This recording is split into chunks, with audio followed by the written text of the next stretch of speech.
Qui n'a jamais rêvé de reproduire les techniques d'Inazuma Eleven en vrai? Balancer une tornade de feu, un bizarre éternel, un tir de la rose. J'ai eu une jeunesse difficile, me jugez pas. Et ça tombe bien, moi dans la vie j'ai deux passions, Inazuma Eleven et la physique. Non, en vrai je n'ai pas que deux passions dans la vie, mais c'est pourquoi ça va stylé, tu vois.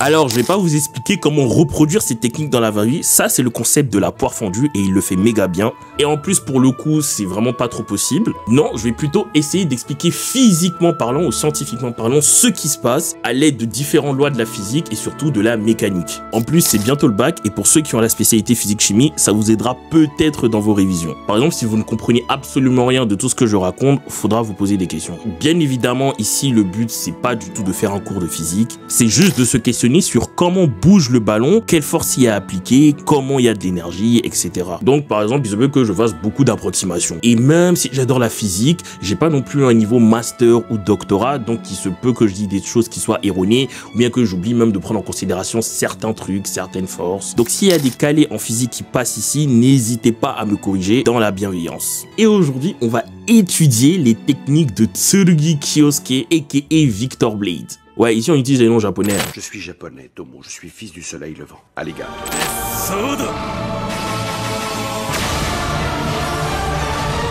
On va commencer par la première technique qu'on a vue de Victor. Tetsusuodo. L'âme des ténèbres, c'est bon, j'ai compris, vous préférez la VF. L'aura qui entoure ces techniques est juste incroyable. Première fois qu'on voit Tsurugi, le mec débarque, il défonce toute l'équipe réserve de Raymond. Le flow du mec était à son paroxysme. Dinguerie tellement c'était grave. Sebia est venue et elle a dit c'est interdit de se battre et cette fraude de Ichino, Hugues en français je sais, lui a dit qu'en fait Victor avait juste tapé dans le ballon. Tout ça pour montrer à quel point son tir est puissant. Mais d'un point de vue physique, qu'est-ce qui se passe? En soi, la plupart des tirs de Victor ne sont pas si difficiles que ça à analyser. En considérant quelques forces mystiques, bien sûr, ça se fait assez bien grâce à la mécanique classique. Pour comprendre ce qu'il se passe, il faut analyser les différents mouvements de ce dernier. D'abord, il élève le ballon avant de le relâcher rapidement. Ce mouvement donne de l'énergie au ballon et cette énergie, c'est l'énergie potentielle de pesanteur. C'est une énergie avec laquelle les lycéens en spé physique sont familiers. En tout cas, ils devraient. Sa formule, c'est mgh avec m la masse de l'objet, g l'intensité de la pesanteur de la planète. Ici, on est sur Terre, enfin, normalement.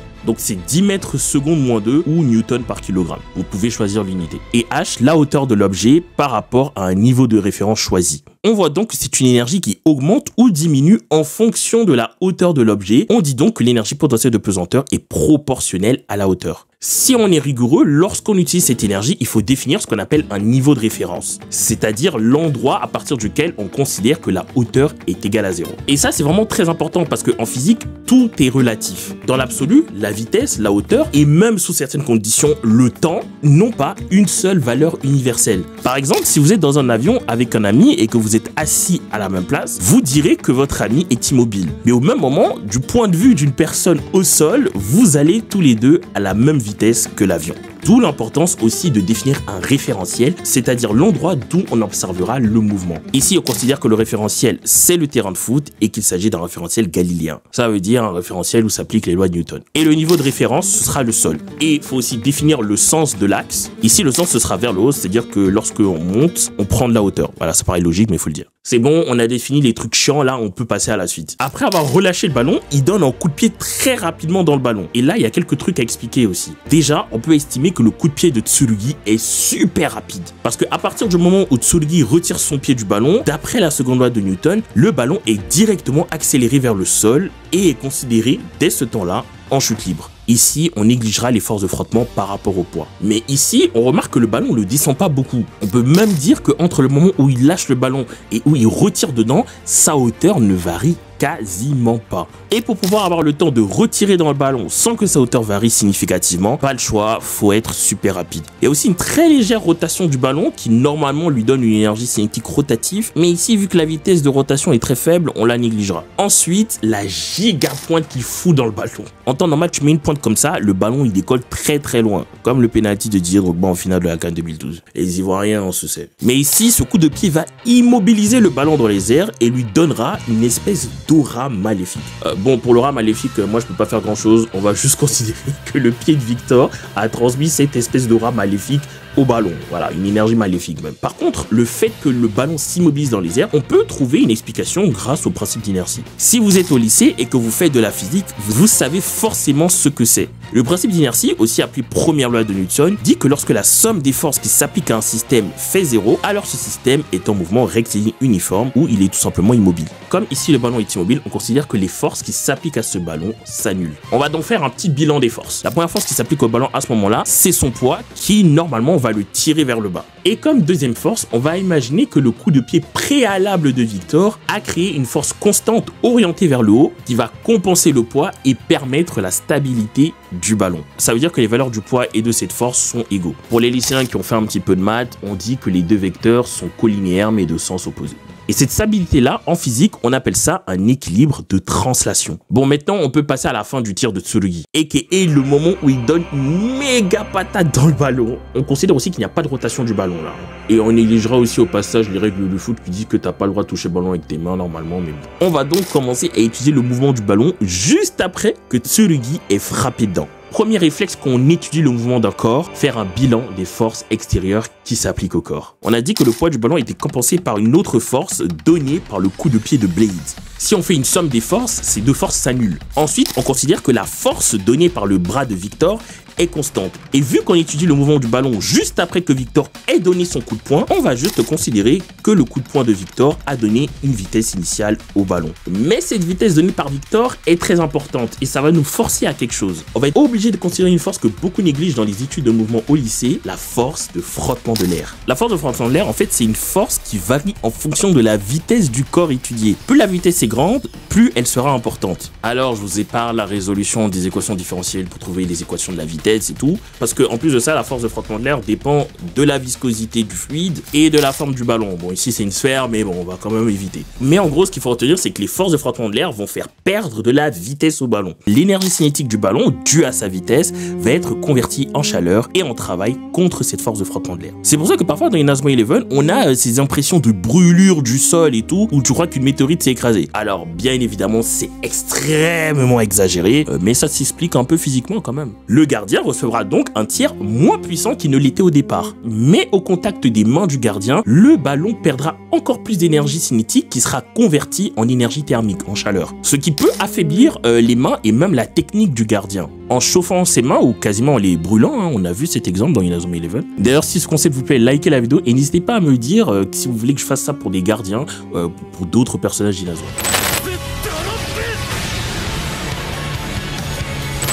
La seconde technique de Victor est Desudropu, envol des ténèbres. C'est une technique où il envoie le ballon en l'air et fait un retourné pour frapper le ballon. Alors on va pas tout redéfinir, hein, on garde le même niveau de référence, le même axe vers le haut, le même référentiel, le terrain de foot et tout, voilà. La principale différence entre Death Drop et Death Sword, c'est la rotation du ballon. Dans Death Sword, on néglige la mini-rotation après que Tsurugi retire son pied. Mais ici, Victor donne clairement une rotation au ballon. On va considérer que l'axe de rotation du ballon est confondu avec son centre de masse, c'est au milieu, et le ballon tourne autour de cet axe dans le sens anti-horaire, qui sera notre sens positif. Le ballon a donc une vitesse de rotation, aussi appelée vitesse angulaire. Ensuite, Victor donne un coup de talon dans le ballon en se retournant. On va considérer que le coup de talon fait tourner le ballon dans le même sens que son premier coup de pied, et en plus de ça, il va lui faire prendre de la hauteur. Vu que le coup de talon fait tourner le ballon dans le même sens, il a augmenté sa vitesse de rotation. Mais vu que le ballon monte, on peut aussi dire que ce coup de talon a donné une vitesse linéaire au ballon. Vitesse de rotation, c'est la vitesse à laquelle il tourne sur lui-même,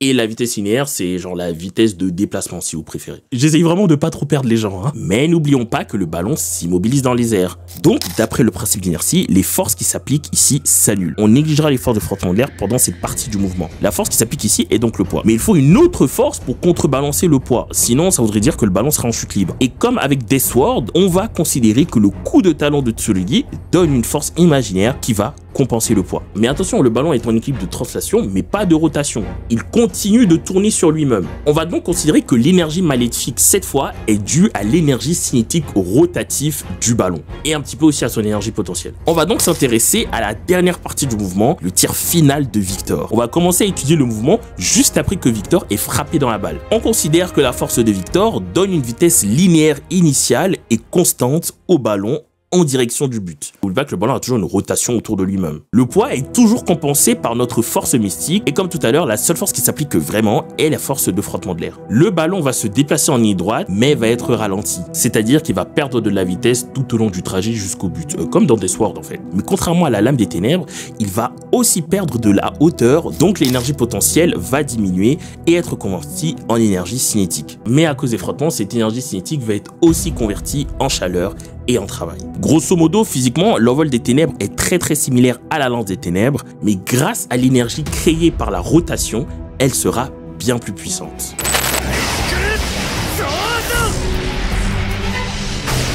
Baisaku Suodo, aka la dernière technique solo de Victor, et aussi sa pistille accessoirement. Et en vrai, j'ai trouvé que c'était son tir le plus simple à analyser d'un point de vue scientifique. Déjà, il fait pas 10 000 mouvements avant de tirer, donc ça aide. Faut dire que ce mec vit vraiment pour les caméras aussi. Pour exécuter le tir foudroyant, les noms VF sont vraiment pas ouf, je suis désolé. Victor commence par prendre de la hauteur avec le ballon. Commencez à être habitué, prise de hauteur signifie prise d'énergie potentielle de pesanteur. Et en plus, il monte assez haut, donc il en prend beaucoup. Et ensuite, il fait un geste qui donne de l'effet et donc une très forte rotation au ballon, ce qui lui donne de l'énergie cinétique rotative. Ce geste va dans un second temps faire se déplacer le ballon à toute vitesse vers le but. Il y a rotation, donc vitesse angulaire ou vitesse de rotation, et déplacement vers le but, donc vitesse linéaire, tout ça en un coup. Ça veut dire qu'il y a une énergie cinétique de rotation, de translation et une énergie potentielle de pesanteur. Le tout, c'est ce qu'on appelle l'énergie mécanique. En fait, ce qui rend ce tir surpuissant, c'est déjà la super rotation donnée au ballon dans un premier temps, et dans un second temps, l'incroyable tir qui est déclenché ensuite. Ça fait que la vitesse initiale du ballon est super élevée. Là aussi, au cours du trajet vers le but, le ballon va perdre de l'énergie qui sera dissipée par chaleur. Mais vu que le ballon tournera aussi très vite dans les bras du gardien, ça risque de faire assez mal. Sans compter l'énergie cinétique avec laquelle le ballon va percuter le gardien. Il faudra donc une technique capable d'absorber à la fois l'énergie cinétique et la chaleur produite par le tir. Mais aussi une technique de gardien qui se déclenche très rapidement pour pas être surpris. D'ailleurs, n'oubliez pas de me dire si une vidéo comme ça sur des techniques de gardien pourrait vous intéresser. J'espère que ça vous aura plu. En tout cas, moi, je me suis énormément amusé. J'ai tellement peur d'avoir perdu des gens et d'avoir juste été chiant en fait. Mais bon, n'hésitez pas à me le dire, à donner un avis sincère à la vidéo. Si jamais vous pensez que j'ai fait des erreurs ou que vous êtes peut-être pas d'accord avec ma façon d'analyser certains mouvements d'un point de vue énergétique ou juste mécanique, n'hésitez pas à me le dire en commentaire. Le débat m'intéresse vraiment, moi j'adore vraiment. Si jamais vous préparez le bac et qu'il y a quelques petits trucs que vous n'avez pas compris, c'est pas grave. Mais normalement, si vous êtes prêts, je devrais pas vous avoir trop perdu. Donnez-moi d'autres personnages à analyser d'un point de vue physique en commentaire, que ce soit d'Inazuma Eleven ou d'autres mangas. Moi, j'ai déjà pensé à des personnages comme Seiya de Pégase ou Naruto. Laissez un like et abonnez-vous.